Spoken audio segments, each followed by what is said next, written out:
Je suis accompagné de Laurent Cambérou, auditeur expert AFNOR certification, et d'Erwan Chagnot, délégué régional Bretagne de l'AFNOR. Merci d'être avec nous. Food Safety Culture, la culture de la sécurité des aliments en lien avec les principaux référentiels de certification.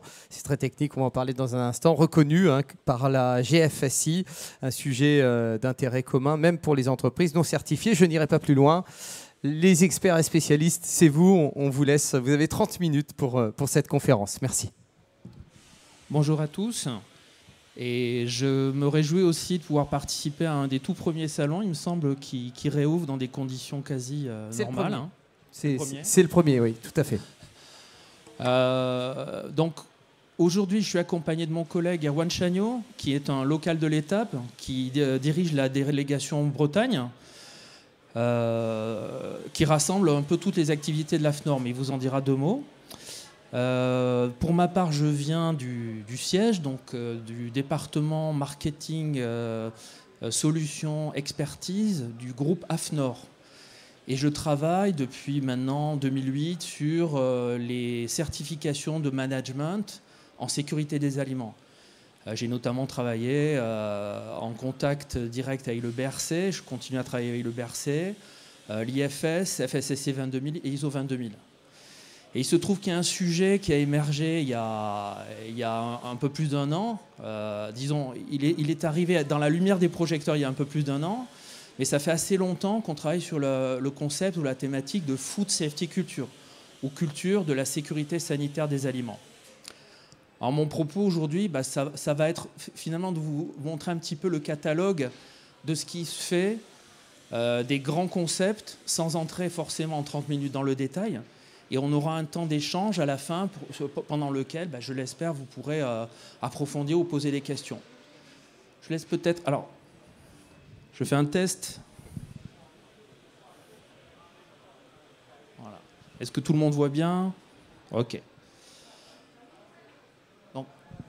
Merci Laurent. Donc moi, mon intervention va être très rapide. Je voulais juste montrer ma bouille, entre guillemets, dont je suis délégué régional.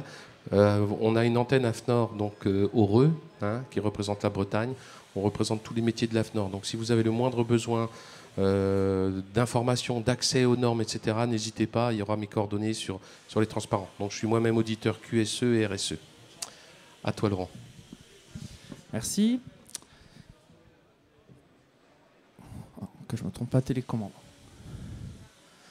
Alors, en termes aussi de prestations, le groupe AFNOR couvre l'ensemble de la chaîne de production des aliments.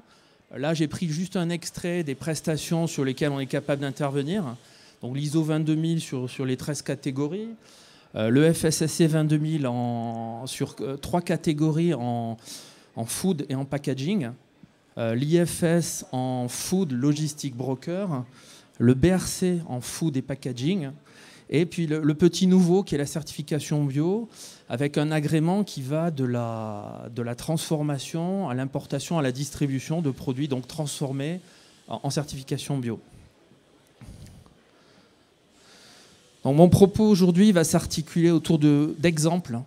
Et comme je vous le dis, j'ai essayé de susciter les questions, les questionnements sur une thématique qui est nouvelle. Et on va balayer un certain nombre de domaines qui peuvent être d'intérêt pour les entreprises qui ont à mettre en place ou à prouver, soit dans le cadre de la certification, soit dans le cadre de la relation directe avec leurs clients, qu'elles savent ce qu'est la culture de la sécurité des aliments et qu'elles ont les bons réflexes, qu'elles savent comment analyser ce qui manque dans leur système de management pour répondre à ces deux exigences nouvelles.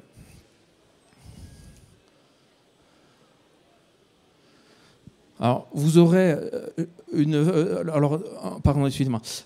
fresque historique, juste pour rappel, parce que pour nous, on considère que la culture de la sécurité des aliments est dans l'alignement de tous les progrès continus qui ont été développés depuis une bonne quarantaine d'années en matière, au départ, de HACCP.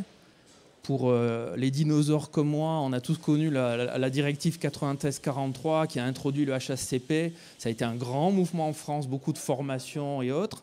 Ça s'est répandu effectivement du domaine de la transformation des aliments sur l'agro-fourniture et sur les fournisseurs de l'industrie agroalimentaire.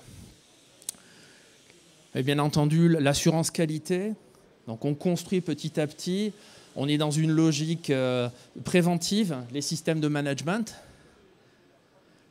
Les propriétaires de référentiels, le BRC étant le premier, qui ont développé des exigences mutualisées en termes de système de management de la sécurité des aliments, qui ont abouti à une pléthore de référentiels, une certaine concurrence entre des grands référentiels, certains ayant une estampille, c'est-à-dire étant reconnus par la Global Food Safety Initiative, la fameuse GFSI.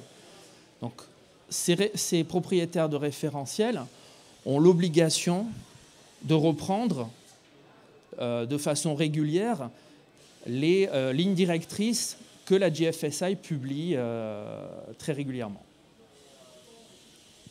Okay. Et le petit dernier, le dernier volet, j'espère qu'il va surgir.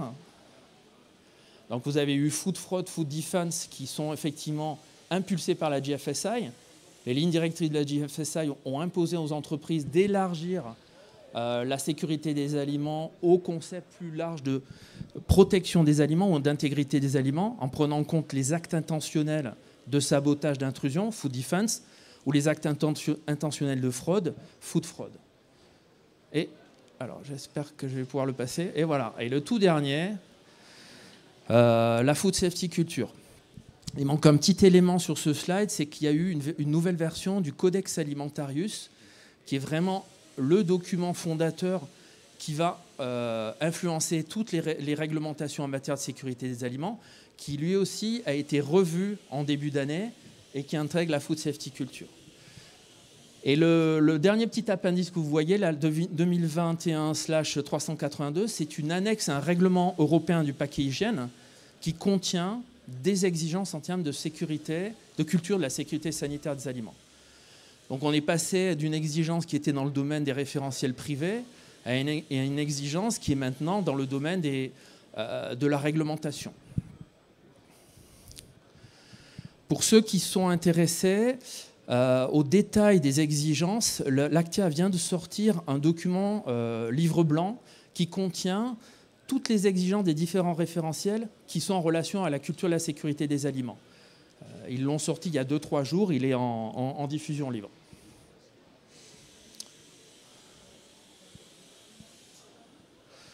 Alors pourquoi on parle de culture de la sécurité des aliments ?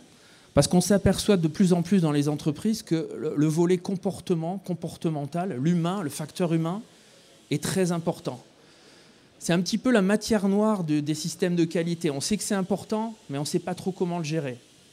On a des éléments dans les référentiels de certification sur la formation, la communication, la définition des rôles et des responsabilités.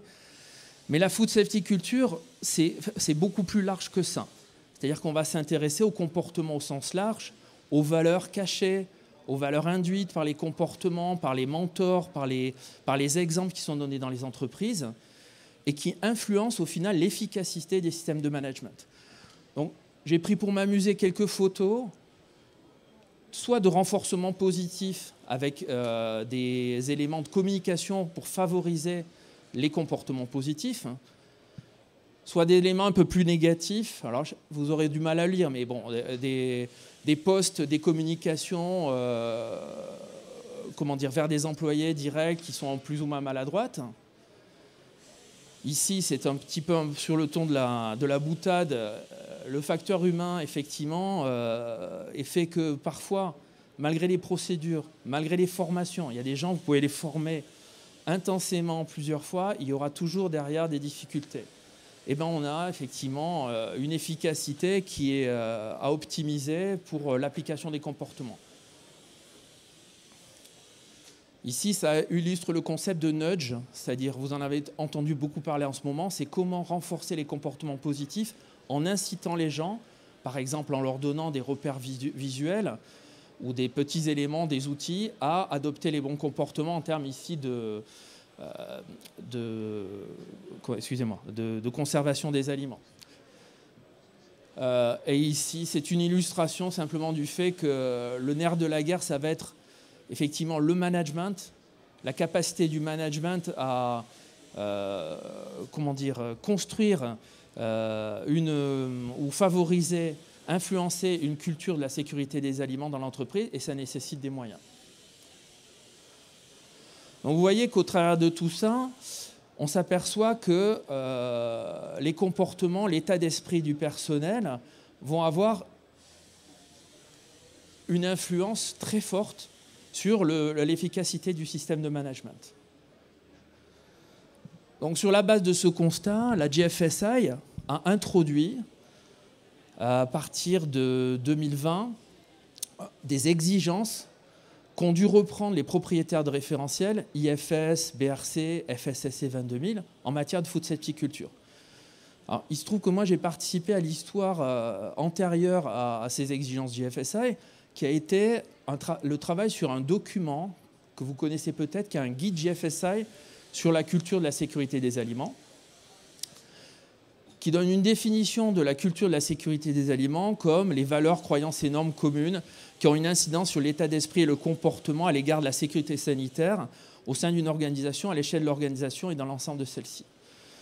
Donc ce qu'il faut bien comprendre, c'est qu'on est sur un ensemble qui est large, qui intègre les comportements, les valeurs, et sur lesquels, finalement, qui s'est construit au fil du temps et qui est en rapport avec les règles d'hygiène et de comportement par rapport aux aliments. Donc, le fameux guide a été publié sur le site de la GFSI. Vous pouvez le trouver en anglais sur le site de la GFSI, mais on peut vous le fournir en français sur demande. Vous verrez à la fin de la présentation les emails et les contacts.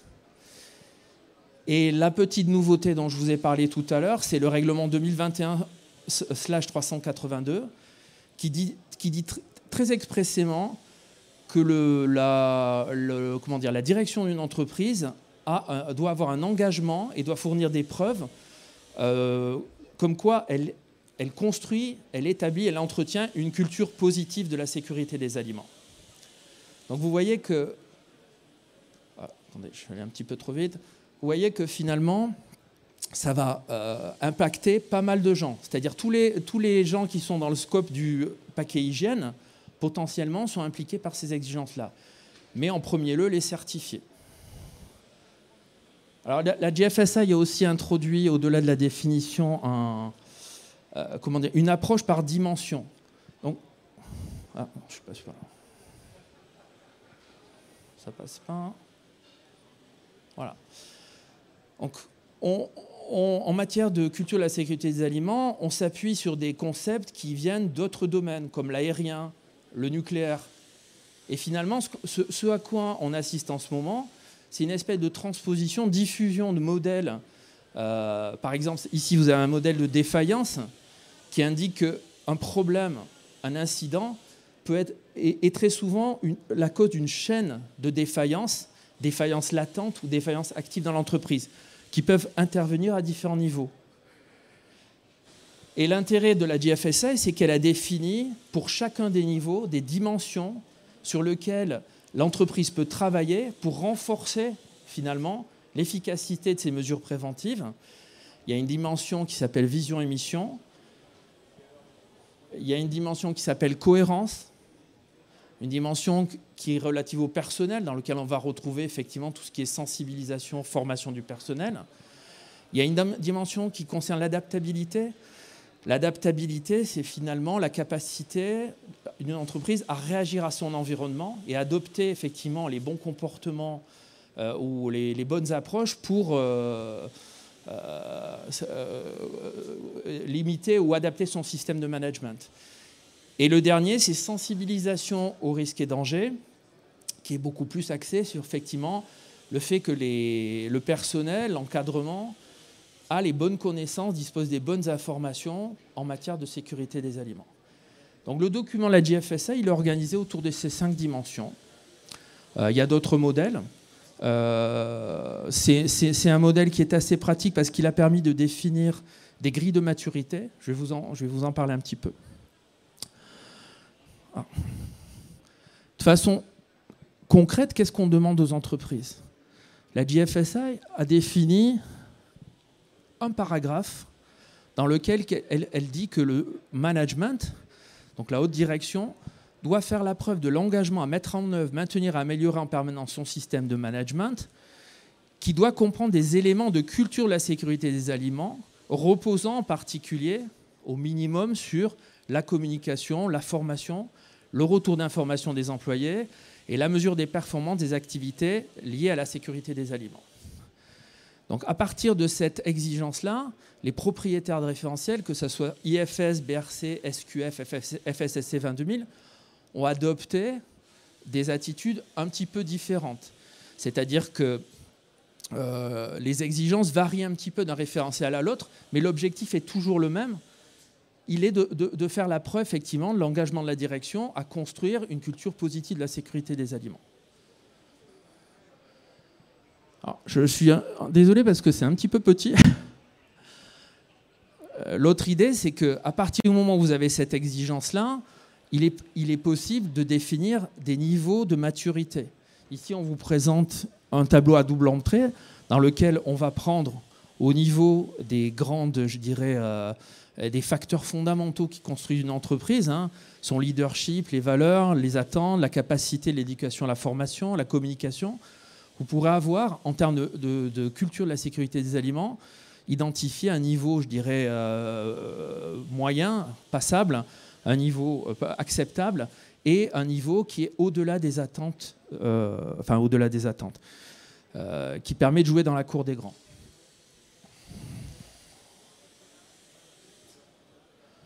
Vous avez une autre notion en termes de culture de la sécurité des aliments qui souvent est confondue avec la culture de sécurité des aliments. Je m'explique.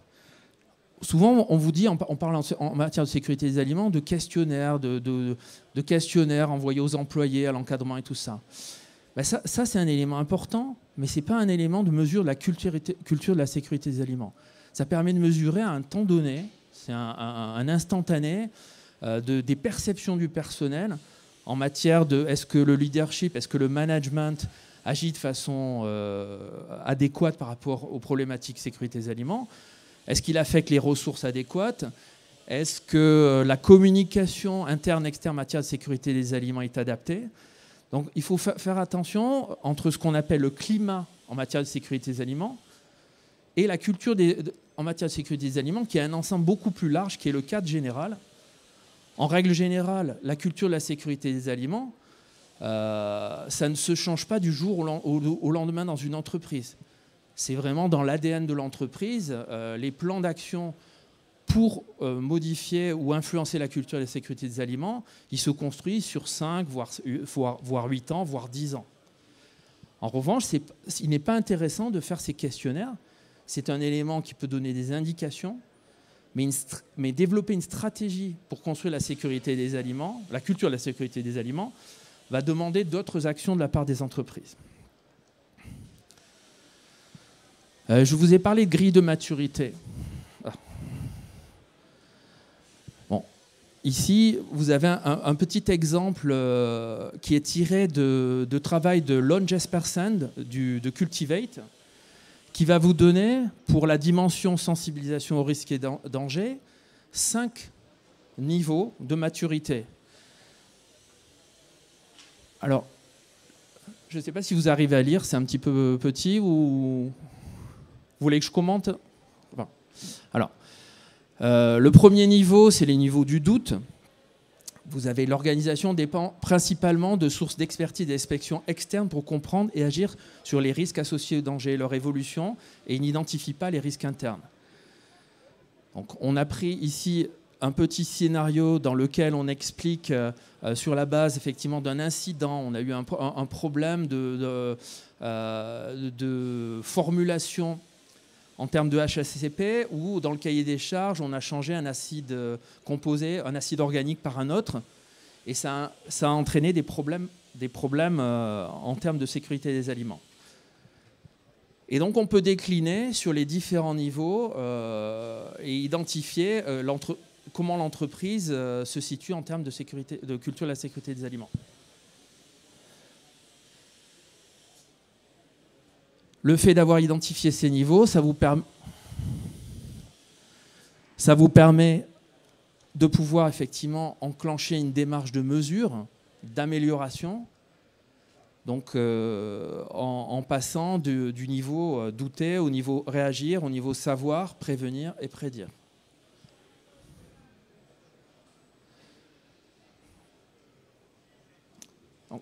J'ai mis ici un autre élément d'illustration qui est tiré d'un travail sur la surveillance de l'environnement microbiologique dans les usines, où vous voyez effectivement qu'on a classé les entreprises selon les différents niveaux, doute, prise de connaissance, prévention, prédiction, par rapport à une thématique particulière. Est-ce que les gens auront le support ou... D'accord, ok. Vous pouvez me le demander, ceux qui sont intéressés, je peux envoyer le support parce que je conçois que ce n'est pas facile à lire. Une autre approche, une fois qu'on a défini son niveau de départ, c'est de construire ce qu'on appelle des stratégies comportementales. Donc je vais vous montrer un exemple. Chacun des niveaux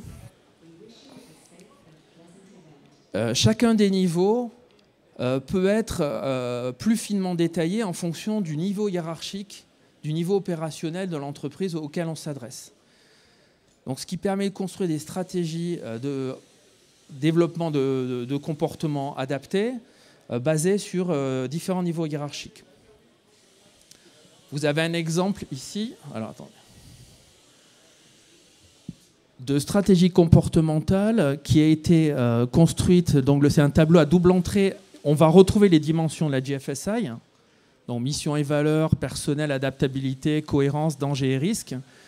Et ensuite, vous voyez que par niveau hiérarchique et par dimension, on a développé des axes d'action pour favoriser effectivement la surveillance de l'environnement dans une entreprise. Donc ça, typiquement, quand on audite, on tombe sur des choses comme ça dans une entreprise. C'est un élément de preuve qu'il y a eu une réflexion vraiment en profondeur de la part de l'entreprise sur, finalement, par rapport à des choses qui sont importantes pour moi, voilà, qu'est-ce que je peux faire en matière de comportement. Les indicateurs, c'est aussi une réflexion qu'on vous propose. Le travail sur les indicateurs, il est intéressant parce qu'on peut le faire aussi dans la logique. Excusez-moi. Travailler sur les indicateurs, vous pouvez le faire aussi dans la logique des dimensions de la GFSI. Et à partir des indicateurs existants dans votre entreprise, identifier effectivement si vous pouvez le relier à telle ou telle dimension du document de la GFSI. Je ne dis pas qu'il faut construire de nouveaux indicateurs et qu'il y a des indicateurs spécifiques à la culture et à la sécurité des aliments. Ce n'est pas ça mon propos. Mon propos, c'est de dire qu'il faut mettre les indicateurs au service de votre approche de votre stratégie en matière de culture et de la sécurité des aliments.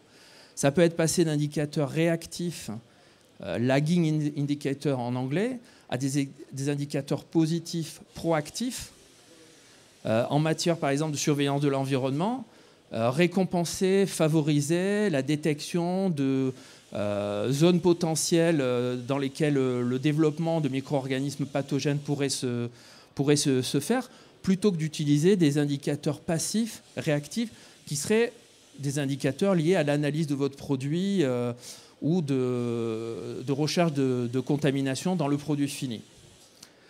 Donc ça, c'est aussi un élément qui, lors d'un audit, peut donner confiance que l'entreprise s'est bien appropriée la démarche de culture de la sécurité des aliments. Bon. Et puis le dernier point, je finirai sur ça, c'est le rôle de la direction. Beaucoup de référentiels mettent le gravicentre, on va dire, le barycentre de la sécurité des aliments sur la direction, parce que effectivement, l'entreprise ne bougera, ou les choses ne bougeront, que si la direction est motivée et prête à s'engager dans la construction d'une culture de la sécurité des aliments. Ça me rappelle un petit peu ce qui s'est passé au début du HACCP, où on disait que c'est une démarche nouvelle et qui ne marchera que si la direction est impliquée et s'engage dans la démarche. Je crois que mon temps est écoulé. Je vous propose, si vous avez des questions, effectivement. 3 minutes, hein, vous aviez 3 ouais, minutes encore. Parfait. Hein. Très bien. Si vous avez des questions à poser dès maintenant à Laurent Cambérou, on a un public studieux, sérieux. Et peut-être avec des gens parmi vous qui se posent déjà la question dans le cadre de mise à jour de systèmes de management ou de certification, oui.